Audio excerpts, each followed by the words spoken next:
My electric eel has destroyed his aquarium, and in order for me to fix it, I have to put my entire arms in the aquarium. However, if I do that, I risk being shocked with up to 600 volts of electricity. Ah, shit! But I do have a plan.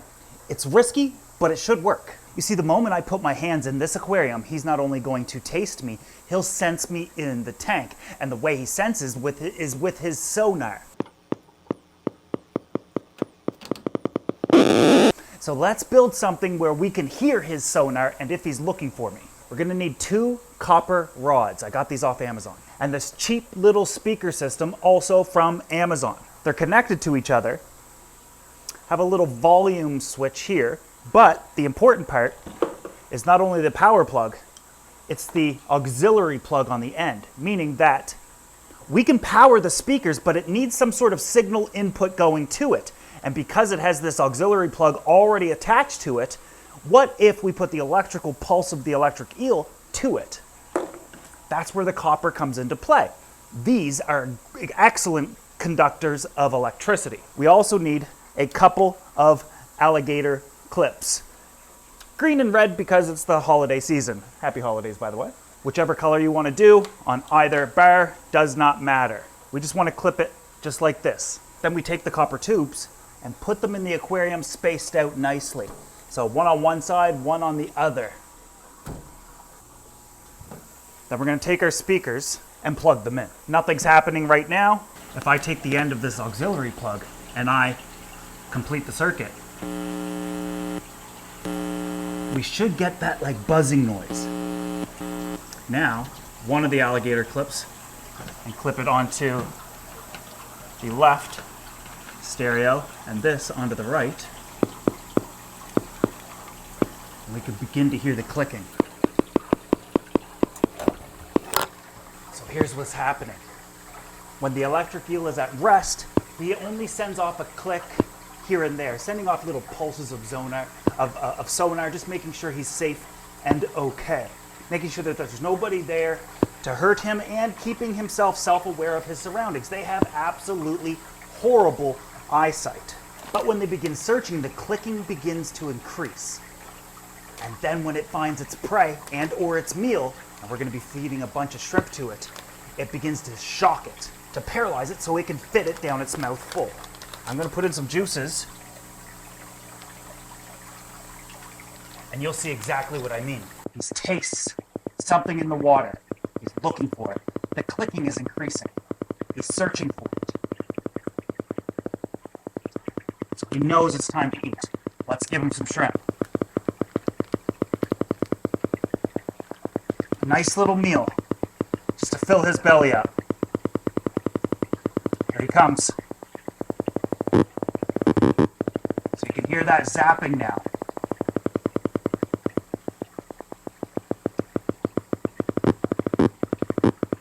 While he does that, I kind of want to point out what he's done to the aquarium. You guys will remember we initially set this aquarium up so it could be planted with tons of Valmasseria.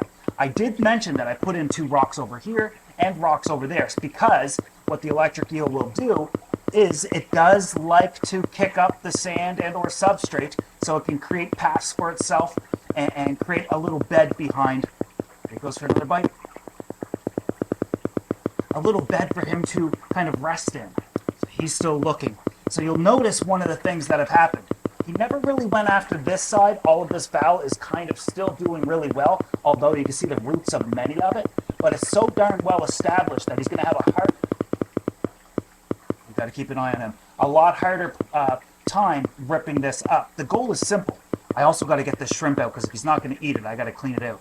I got to clean the glass as well. We got to do a whole overhaul of this tank. But all of this val here is essentially completely ripped up. If I don't take it up, it's just going to rot in the tank and contributing to fouling the water. Look, every little bite deserves every little bite he does deserves a little shock. I'm going to shut off his pumps simply to calm the water surface down so I can see him at all times. So now he's went back to bed. Now he's tired. And now we can hear him if he comes at me. So I'm going to go ahead and do my best here to take this shrimp out but he is fast. The next thing I'm going to do is try to get all these plants out. I can't believe how much he's destroyed and ruined in here. Look at this. It's going to be massive amounts.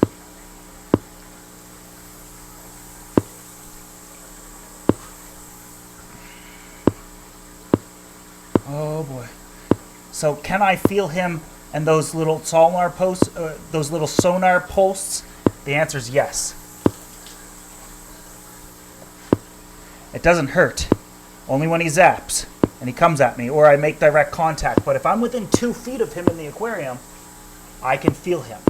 Now this is going to give him a little bit more room and make the tank look a little bit more natural with the, all of the valve starting over here, kind of growing out, and the wood jutting out from it. The downside is if I ever want to take that wood out, I can't take the wood out without removing the, pulling the aquarium completely back. Simply because it doesn't fit through the top here. Okay, I was just about to put my arm in there. I have no choice, I gotta do it now. Ugh. This is gonna make such a mess, I'm not gonna be able to see him.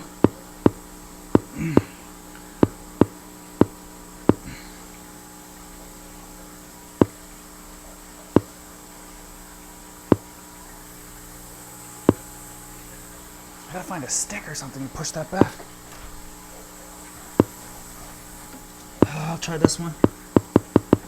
Is he coming? Oh, I can feel him.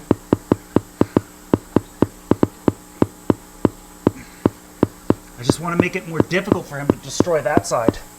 Obviously, I got to do a water change, but we're successful in cleaning up his tank so far. But usually, I don't have to put my hands in there because he usually eats all his food. And because I don't have plants that need to be trimmed, I simply don't have to put my hands in. But this tank and whole system is due for a water change, so I'm looking forward to that. So let's get this tank its water change and see where we stand. Oops, everything you just heard, I had a microphone recording the beeping of the stereo system plus me, and it mixed the audio, so it was really tough during editing. It was so annoying to keep hearing the clicking. I'm sorry about that. But the water change is done. I just have to put the lids back on and let the water clear up a little bit, take the water change hose out, but the electric eel is fine over here. I ended up taking not only out all of the rocks that were previously in it, but also push the wood back a little further to kind of give more protection over here to the valve that's going to kind of take over this entire section. Believe it or not, electric eels are kind of like ball pythons. They don't need a tremendous amount of room, but I have been thinking maybe I will build him a much larger aquarium. I do have plans for something, but if I did, I'd want to give him something like that is a 4x4x4, and I'm talking 4 feet wide, 4 feet tall, and 4 feet front to back. Absolutely enormous. Around 500 gallons. I think it would be a fun build, but we'll see in due time. I haven't cleaned the outside of the glass yet, so it's still looking a little bit foggy. But that's it. When you have an electric eel, they're going to decide what kind of an aquarium you actually have. And in this case, he's decided that he wants to have plants where he wants his plants. What are we going to do with all that other valve, though? I just put it all right here for right now. However, I'm going to have to float it in one of the tanks and to save it until I'm ready to use it. We've got this standing log tank that's got some hair algae in it and needs to be cleaned out.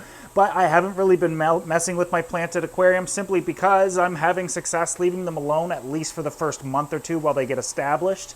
I'm not injecting CO2 into any of these. Check this one out. This one's awesome. But I think I know what I want to do. I think I want to plant the 2000, but most importantly, the plants in here have got to go.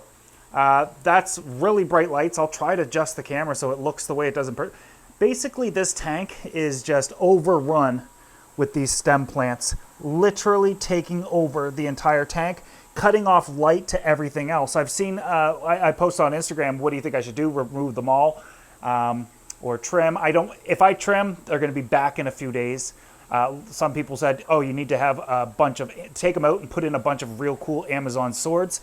I don't know if you can see, but there are massive amounts of swords in there, but they're dying off because all of this plant. However, if I take all of these plant out at once, we're going to have a massive die-off or a massive influx in water parameters, so that's going to be kind of nerve-wracking, but it's got to go because I can't see the fish. You guys know I have hundreds of fish in here, right? Let's see if we can't come over here maybe. Oh, there's some discus. Oh, look, some ultim angels. Oh, look. Hundreds of tetras back there, but you'd never know because they don't come up to the front. Now look, this tank is 5 feet wide, front to back, so 5 feet this way. We're only seeing a few inches here. It goes way back, 5 feet total, absolutely massive tank. And I'm thinking, take all this out, replace it with Valenciaria, because at least it's a runner plant and I don't need to trim it. And if I do want to take some out, I just rip it out and I don't have to continuously deal with this type of situation. The problem with stem plants is if I continue to just let them go nuts. This looks lush, so it's a horrible example, but in between and in the center of a lot of these plants where they're not getting light, it's literally just a bare stem. All the plants, or all the leaves I should say, kind of die off to save the rest of the plant. But look, they'll split on their own. Look at this one, split in half. They'll lay down. This plant was never planted here. None of this was. I shouldn't have done that. I shouldn't have done it, and now I'm stuck with it. I'm thinking maybe I should put these in the 2000. Rip them all out, put them in the 2000, call it a day. Let me know what you guys think in the comment section below. But that's me trying to fix a couple of these tanks, these planted aquariums. Oh, told you we got fish. Here comes some. Oh, never mind. They're scared. They're leaving.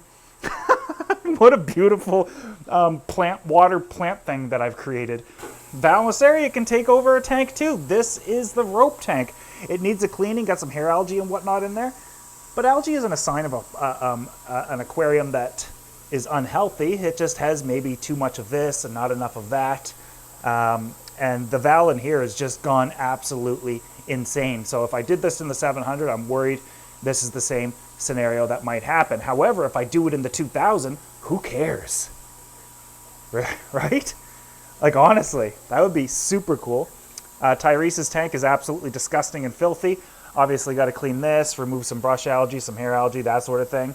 And make it presentable for a video. But, you know, I think it's also important to show that tanks don't look awesome all the time unless you're out tinkering with all of them all the time. And like I said, at times I got to leave these tanks alone in order to have success with the plants, and then I can come back and kind of tidy them up and clean them up. Tropheus tank is also doing great, but we can't see into it because I haven't cleaned the front glass. One of the things I'm doing is leaving the algae until the plants outbalance it. A lot of the times, now if we look at this algae, it's kind of patchy. That's because it's kind of dying off right now. It's going through, it's, you know, kind of like a settling phase. But it is connected to these two as well, so. But it's doing awesome, and so are the fish.